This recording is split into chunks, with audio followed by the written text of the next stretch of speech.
आमाच्या विशेष बुलेटिनमध्ये आपलं स्वागत आहे. पाहूया विशेष बातमी.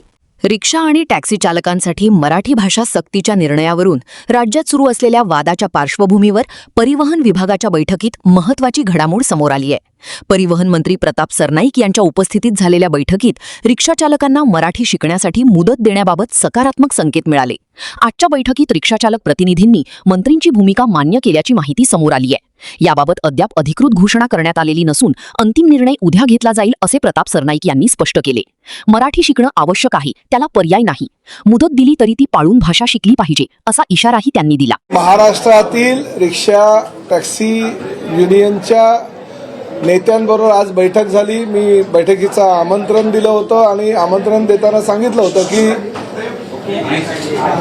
जे रिक्षा चालक आहे, टॅक्सी चालक आहे, त्यांना मराठी अनिवार्य आहे ही राज्य शासनाची भूमिका आहे आणि त्या भूमिकेशी तुम्ही सहमत आहात का? तर त्यांनी प्रत्येकाने सांगितलं की ह्या भूमिकेशी आम्ही सहमत आहोत.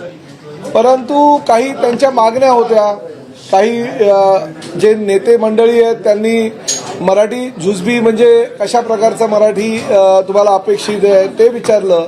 तर मी त्यांना सांगितलं की जो नियमामध्ये शब्दप्रयोग आहे की जुजबी आलं पाहिजे. म्हणजे प्रवासी मागे बसल्यानंतर त्याला कुठे जायचं आहे, काय सेवा हवी आहे, त्याला पैसे किती झाले, ह्या ज्या जुजबी गोष्टी असतात त्या रिक्षा चालकाला किंवा टॅक्सी चालकाला किंवा आता भविष्यामध्ये तर आम्ही ओला, उबेर, रॅपिडो प्रवासी ज्या गाड्या आहेत त्यांचा पण समावेश यामध्ये करणार आहोत. तर काही लोकांनी 6 महिन्याची मुदत मागितली, काही लोकांनी 1 वर्षाची मुदत मागितली, काही लोकांनी 3 महिन्याची मुदत मागितली. वेगवेगळ्या संघटना होत्या आणि वेगवेगळ्या संघटनांच्या माध्यमातून आता चर्चा झाली, सकारात्मक चर्चा झाली. मला अभिमान ह्या गोष्टीचा आहे की परिवहन मंत्री म्हणून प्रताप सरनाईकनी ही भूमिका घेतलेली आहे की महाराष्ट्रामध्ये जर तुम्हाला व्यवसाय करायचा असेल, तुम्हाला जर रिक्षा टॅक्सी चालवायची असेल तर तुम्हाला मराठी अनिवार्य आहे, मराठी येणं बंधनकारक आहे, जुजबी मराठी तुम्हाला यायलाच हवं. ह्या भूमिकेशी सगळ्यांनी सहमती दर्शवली. आता प्रश्न असा आहे की त्यांनी ह्याही गोष्टीशी पूर्तता करायचं सांगितलेलं आहे की आम्ही आमच्या रिक्षा संघटनांचे काही कार्यालय आहेत त्या ठिकाणी मराठी शिकवणी घेऊ. शशांकरावांनी सांगितलं जवळजवळ आमचे काही गोरेगावचं एक आमचं कार्यालय त्या ठिकाणी 70 ते 80 एका वेळेस रिक्षा चालक बसू शकतील, टॅक्सी चालक बसू शकतील, आम्ही त्यांच्यासाठी ट्युशन्स घेऊ. काही लोकांनी सांगितलं आम्ही आमच्या कार्यालयामध्ये घेऊ. काही लोकांनी सांगितलं आम्ही हॉल त्यासाठी भाड्यानं घेऊ. म्हणजे हाजी अराफत शेख किंवा बाकीचे जे काही हे नेते मंडळी आलेले प्रत्येकाने प्रत्येकाची भूमिका स्पष्ट केली आणि भूमिका स्पष्ट करताना त्यांचं असं म्हणणं होतं की आमच्या रोजीरोटीवर कुठेही पाय आला नाही पाहिजे, रोजीरोटी कुठेही बंद झाली नाही पाहिजे आणि त्या पद्धतीची जर तुमची भूमिका असेल तर ते आम्हाला मान्य आहे. आणि आम्हीही त्यांना सांगितलं की शेवटी हे राज्य शासन आहे, देशातलं प्रगत राज्य म्हणून परिचित आहे. मुख्यमंत्री आणि दोन्ही उपमुख्यमंत्री अतिशय चांगल्या प्रकारचं काम करत असताना रोजगार निर्मिती हे आमचा पहिलं उद्देश आहे आणि त्या माध्यमातून देशामध्ये रोजगार निर्मितीचं पहिलं राज्य करण्याचा आमचा मानस आहे. त्यामुळे ह्या कारणांमुळे तर आम्ही कुठल्याही परिस्थितीमध्ये कोणाचा रोजगार बुडणार नाही याची आम्ही दक्षता घेऊ.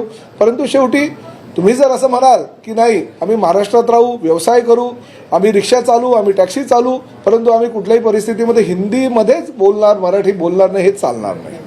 आणि जे माझी भूमिका आहे त्या भूमिकेशी ते स्पष्टपणे सहमत होते. त्यांनी मुदत मागितलेली आहे आणि मुदत मागत असताना सुद्धा त्यांनी जबाबदारी सुद्धा घेतलेली आहे की आम्ही साहित्य परिषद म्हणजे कोकण मराठी साहित्य परिषद यांनी सांगितलेलं आहे की आम्ही आमच्या 72 शाखांमध्ये मराठी शिकू.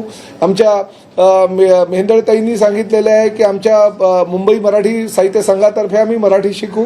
त्यांचं सुद्धा ज्ञान जे आहे, त्यांची सुद्धा मदत जी आहे ती घेण्याची भूमिका ह्या सर्वांनी ठरवलेली आहे. मी त्यांचं मनापासून आभार व्यक्त केला आहे आणि त्यामुळे आमच्या भूमिकेशी, राज्य शासनाच्या भूमिकेशी सर्व रिक्षा टॅक्सी युनियनचे नेते तयार आहेत की आमच्या भूमिका जी योग्य आहे. आमा चॅनलला लाईक करा, बातमीला शेअर करा, सबस्क्राईब फॉलो करायला विसरू नका.